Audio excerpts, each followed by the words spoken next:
Salam, selamat sore Bapak Mama. Halo. Terima kasih, hari ini kita berkumpul kembali. Bapak Mama dalam keadaan sehat dong? Ya, Sebelum kita lanjut materi hari ini, saya mau tanya kembali tentang pembahasan kita hari sebelumnya. Ada yang masih ingat kok? masih. Ya, kita lanjut pembahasan kita hari ini. Kita akan membahas tentang modul 7 tentang pencegahan dan penanganan stunting melalui kebersihan diri dan lingkungan. Topik yang akan kita bahas mendukung praktek cuci tangan pakai sabun atau biasa disingkat dengan CTPS. Poin penting yang akan kita bahas yaitu praktek baik dan solusi mencuci tangan pakai sabun. Saya akan membagikan 2 kelompok untuk kita membahas. Hal yang pertama, kita akan membahas tentang kesulitan apa yang dialami di dalam mencuci tangan pakai sabun. Kemudian kelompok yang kedua membahas tentang hal yang memudahkan Bapak Mama di dalam mencuci tangan pakai sabun.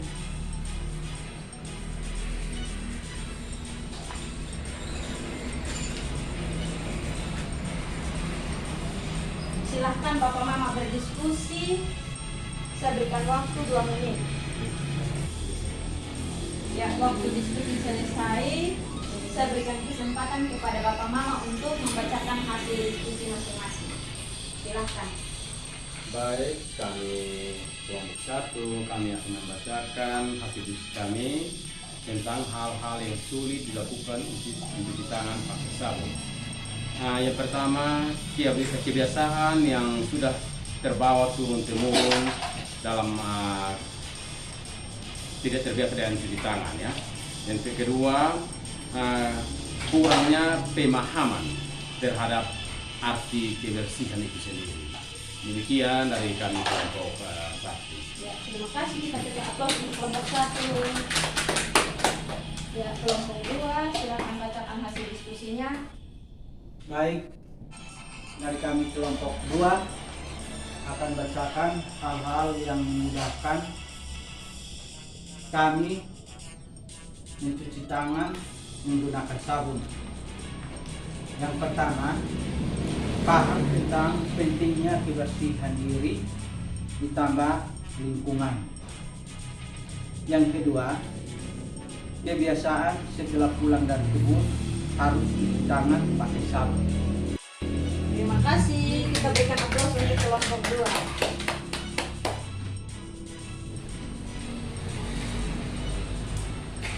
Kita akan membahas lagi tentang kebiasaan membersihkan diri. Kebiasaan-kebiasaan apa yang Bapak Mama biasa lakukan untuk membersihkan diri? Mandi. Ya, masih ada yang lain? Ya, masih ada yang lain? Saya habis bekerja karena keringat perlu kita mandi.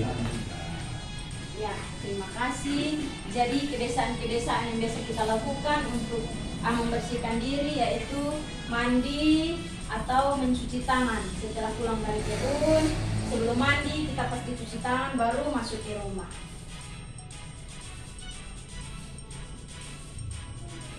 Saya mau tanya, mungkin dari Bapak Mama ada yang pernah membuat wadah untuk cuci tangan, wadah cuci tangan sendiri?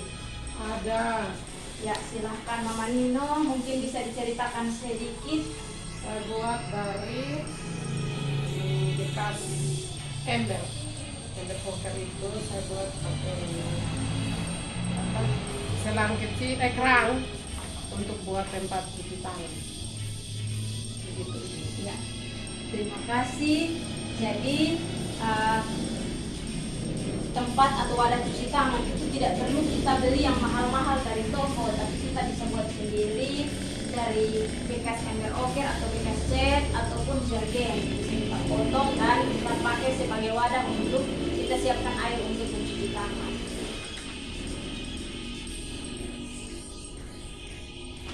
Dari hasil pembahasan kita hari ini dapat disimpulkan bahwa ada 4 poin penting yang dapat saya sampaikan, yaitu cuci tangan tidak harus menggunakan alat yang mahal, tapi Bapak Mama bisa menggunakan atau membuatnya sendiri dari bahan-bahan yang mudah didapat atau sederhana. Seperti yang tadi Mama Lino sampaikan, dari galon aqua atau bekas ember cat yang diberi lubang. Kemudian yang kedua, tempat penampungan air harus dibersihkan dan dikuras secara rutin untuk menghindari lumut dan jentik nyamuk. Yang ketiga, cuci tangan hanya memerlukan air mengalir dan sabun. Jadi tidak hanya kita cuci tangan, tapi kita harus pakai sabun juga supaya dapat mematikan kuman-kuman yang terkena di kita punya tangan. Yang keempat, bekas ember oker atau bekas cat ataupun jergen bisa kita potong dan kita pakai sebagai wadah untuk kita siapkan air untuk mencuci tangan.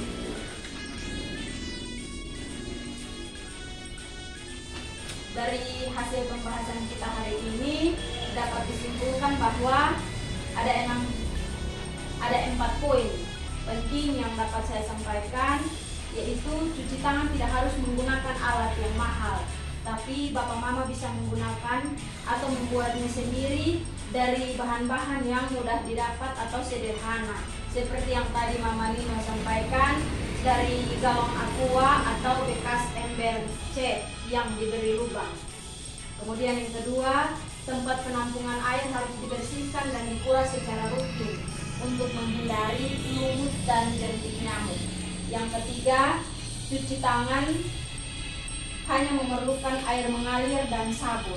Jadi tidak hanya kita cuci tangan, tapi kita harus pakai sabun juga supaya dapat mematikan kuman-kuman yang terkena di kita punya tangan. Yang keempat, sabun yang digunakan tidak perlu sabun khusus atau sabun-sabun yang mahal, tapi sabun mandi ataupun sabun cairan cuci piring yang biasa kita pakai. Jadi Bapak Mama sekalian, demikian materi yang saya sampaikan bagi kita, dan saya minta supaya ketika kita pulang ke rumah kita juga bisa mempraktekannya dengan keluarga kita atau kita bisa berbagi kepada tetangga kita yang hari ini tidak datang. Yang berikut, Bapak Mama juga diminta untuk dapat mengoptimalkan bansos atau bantuan pemerintah untuk mengupayakan cara cuci tangan pakai sabun sehingga dapat mencegah atau menangani stunting. Untuk lebih lanjut, Bapak Mama bisa menanyakan ke SDM Kesus atau petugas kesehatan. Demikian materi yang saya sampaikan, mungkin ada yang kurang dipahami, bisa bertanya untuk kita membahasnya bersama. Sudah paham Ya, kalau sudah paham, terima kasih. Dan sebelum kita bubar dari tempat ini, kita bersyukur untuk kegiatan kita hari ini dapat berjalan dengan baik. Mari kita berdoa menurut ajaran kita masing-masing. Berdoa mulai. Berdoa selesai. Terima kasih, kita akan berjumpa pada pertemuan berikutnya. Kita berikan aplaus.